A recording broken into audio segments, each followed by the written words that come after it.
দেখতে পাচ্ছ বন্ধুরা, এখানে প্যান্ডেল খোলা কাজ চালু হয়ে গেছে। আরোহণের জন্য প্রায় প্রস্তুতি নিচ্ছে নবদ্বীপবাসী।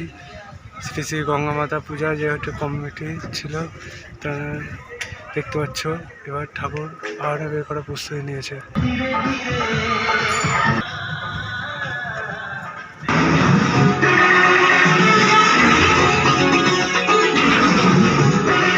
এবারও তোর বাড়ি যাওয়ার প্ল্যান ছিল।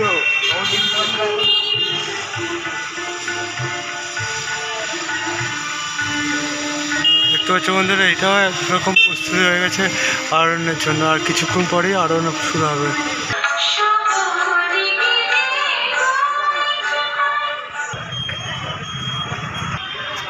এখানে দেখতে পাচ্ছ বন্ধুরা, এখানে প্রস্তুতি নিচ্ছে ঠাকুর আরোহণের জন্য। আর কিছুক্ষণের মধ্যে এই ঠাকুরও বেরিয়ে যাবে।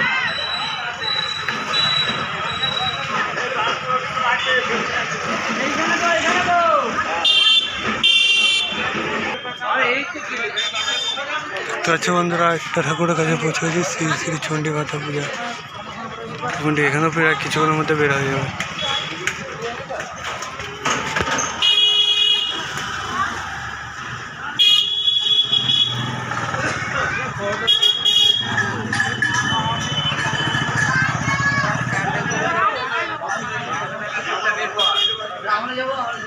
কোথাও কোথাও আইন মানার জন্য এখানে দেখতে পাচ্ছ ব্যারিকেড বসানো হয়েছে নবদ্বীপে। এখানে দেখতে পাচ্ছ বন্ধুরা, ব্যঞ্জন বের হয়ে গেছে, ব্যঞ্জন চালু হয়ে গেল।